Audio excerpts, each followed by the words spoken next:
Olá, eu sou Jaqueline e é uma alegria lermos juntas a palavra do Senhor. Hoje, leremos o dia 87 de 365 dias. Nossa leitura continuará no livro de Samuel, capítulos 5, 6, 7 e 8. Vamos juntas? Capítulo 5. Depois que tomaram a arca de Deus, os filisteus a levaram do campo de batalha de Ebenezer para a cidade de Asdod. Levaram a arca de Deus para o templo de Dagon e a colocaram ao lado de uma estátua de Dagon. Contudo, na manhã seguinte, quando os moradores de Asdod se levantaram, viram que Dagon estava caído com o rosto em terra diante da arca do Senhor. Então levantaram Dagon e o puseram de volta em seu lugar. Na manhã do outro dia, porém, viram que tinha acontecido a mesma coisa. Dagon estava caído novamente com o rosto em terra diante da arca do Senhor. Dessa vez, a cabeça e as mãos de Dagon tinham se quebrado e estavam junto à porta da entrada. Somente o corpo permaneceu intacto.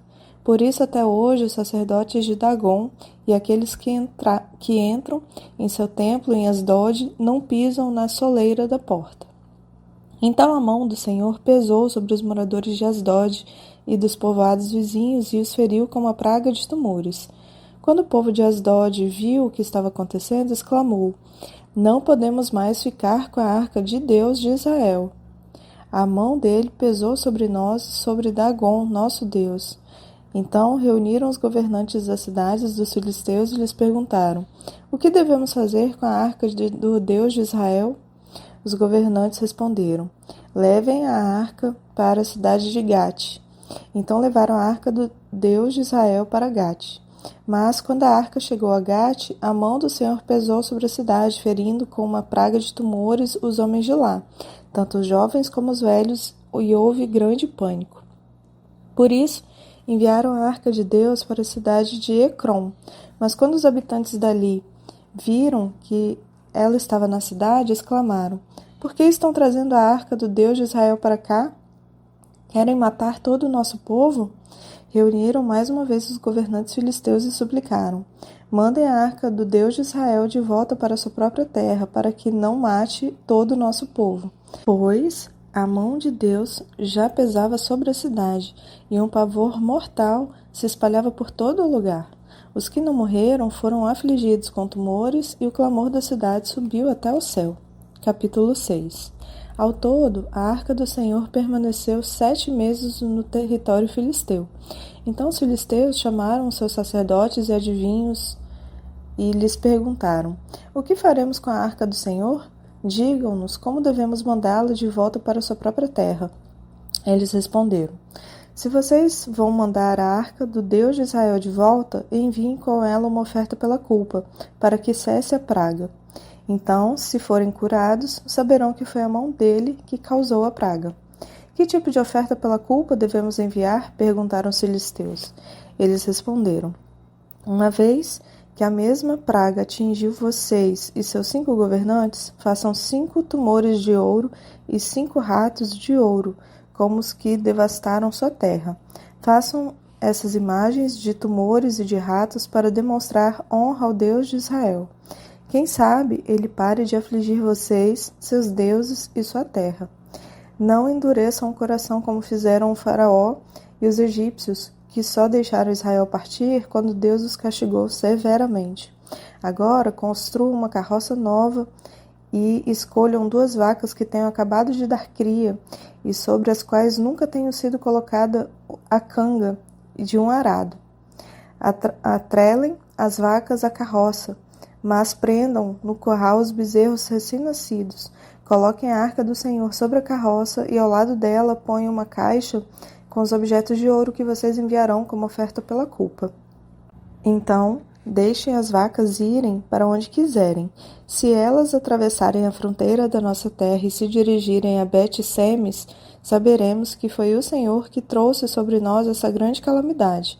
Do contrário, saberemos que não foi a mão dele que pesou sobre nós, mas que isso aconteceu por acaso." Os filisteus seguiram as instruções, atrelaram 2 vacas à carroça e prenderam no curral os bezerros recém-nascidos. Colocaram sobre a carroça a arca do Senhor e a caixa com os ratos de ouro e os tumores de ouro. E de fato as vacas não se desviaram nem para um lado nem para o outro, mas seguiram direto pela estrada para Bet-Semes, mugindo por todo o caminho. Os governantes filisteus as acompanharam até a fronteira de Bet-Semes. Os moradores de Bet-Semes estavam colhendo trigo no vale e, quando viram a arca, se encheram de alegria. A carroça entrou no campo de um homem chamado Josué e parou ao lado de uma grande pedra. Então o povo quebrou a madeira da carroça para fazer fogo, matou as vacas e as ofereceu ao Senhor como holocausto. Os homens da tribo de Levi retiraram da carroça a arca do Senhor e a caixa com os objetos de ouro e os colocaram sobre a grande pedra. Naquele dia, o povo de Bet-Semes ofereceu ao Senhor sacrifícios e holocaustos. Os 5 governantes filisteus viram tudo isso e no mesmo dia voltaram para Ecrom. Os 5 tumores de ouro enviados pelos filisteus ao Senhor como oferta pela culpa eram presentes dos governantes de Asdod, Gaza, Ascalon, Gate e Ecrom. Os 5 ratos de ouro representavam as 5 cidades filisteias e os povoados ao redor, controlados pelos 5 governantes. A grande pedra sobre a qual a arca do Senhor foi colocada se encontra até hoje no campo de Josué, de Bet-Semes, como testemunha do que aconteceu ali. O Senhor matou 70 homens de Bet-Semes porque olharam para dentro da arca do Senhor. E o povo chorou muito por causa da grande matança. Quem pode estar na presença do Senhor, esse Deus santo? Clamaram. Para onde mandaremos a arca daqui? Então enviaram mensageiros ao povo de Quiriate-Jearim e disseram: os filisteus devolveram a arca do Senhor, venham buscá-la.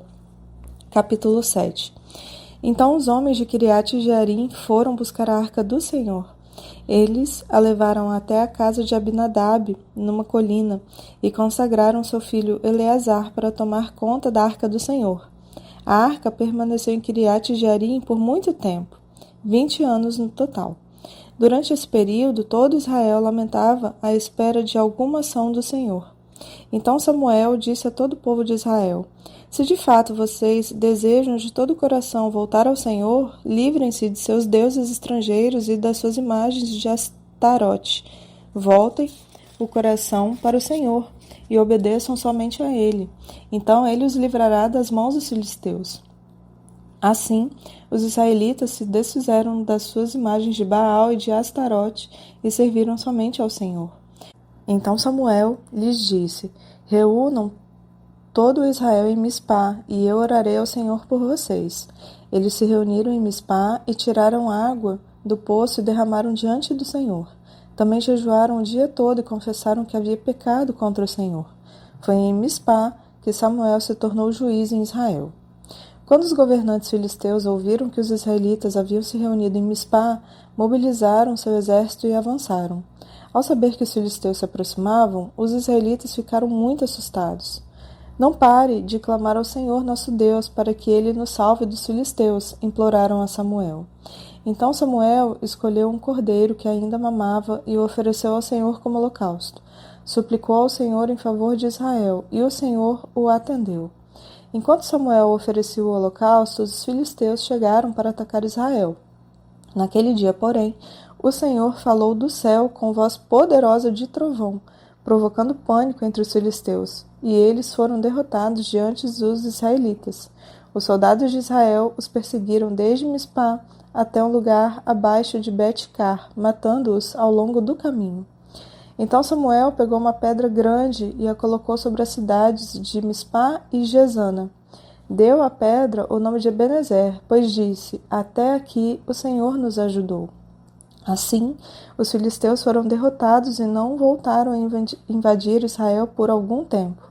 Durante toda a vida de Samuel, a mão do Senhor esteve contra os filisteus. As cidades israelitas que os filisteus tinham conquistado entre Ecrom e Gate foram devolvidas a Israel, junto com o restante do território que os filisteus haviam tomado. E houve paz entre Israel e os amorreus naqueles dias. Samuel continuou como juiz em Israel pelo resto de sua vida.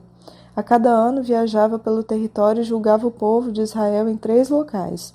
primeiro em Betel, depois em Gilgal e por fim em Mispá. Então voltava para sua casa em Ramá, de onde liderava Israel como juiz.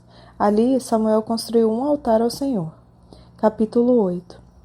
Quando Samuel ficou idoso, nomeou seus filhos para serem juízes sobre Israel.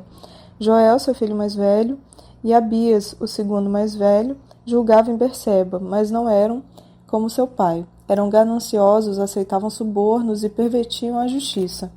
Por fim, as autoridades de Israel se reuniram em Ramá para discutir essa questão com Samuel. Eles disseram: Olhe, o Senhor está idoso e seus filhos não seguem seu exemplo.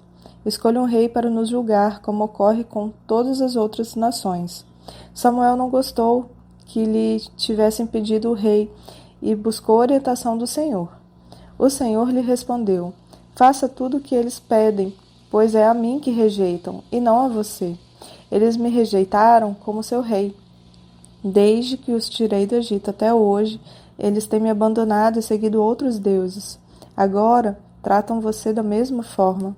Faça o que eles pedem, mas advirta-os solenemente a respeito de como o rei os governará. Então Samuel transmitiu a advertência do Senhor ao povo que lhe pedia um rei. Disse ele: Esse é o modo como o rei governará sobre vocês. Ele convocará seus filhos para servi-lo em seus carros de guerra e como seus cavaleiros e os fará correr à frente dos carros dele. Colocará alguns como generais e capitães do seu exército. Obrigará outros a arar seus campos e fazer as colheitas e forçará outros mais a fabricar armas e equipamentos para os carros de guerra. Tomará suas filhas e as obrigará a cozinhar, assar pães e fazer perfumes para ele. Tomará de vocês o melhor de seus campos, vinhedos e olivais e os dará aos servos dele. Tomará 1/10 de sua colheita de cereais e uvas para distribuir entre seus oficiais e servos. Tomará seus escravos e escravas e o melhor do gado e os jumentos para uso próprio. Exigirá 1/10 de seus rebanhos e vocês se tornarão escravos dele. Quando esse dia chegar, lamentarão por causa desse rei que agora pedem, mas o Senhor não lhes dará ouvido. Mas o povo se recusou a ouvir a advertência de Samuel. Mesmo assim, queremos um rei, disseram. Queremos ser como todas as nações ao nosso redor. Nosso rei nos julgará e nos conduzirá nas batalhas. Samuel repetiu para o Senhor aquilo que o povo tinha dito. E o Senhor lhe respondeu: Faça o que eles pedem e dê-lhes um rei. Então Samuel ordenou aos israelitas que voltassem cada um para sua cidade. Amém. Bendita seja a palavra do Senhor lida. Eu desejo que você tenha um dia abençoado, guardado e protegido pela mão forte do nosso Senhor. Te aguardo na nossa próxima leitura.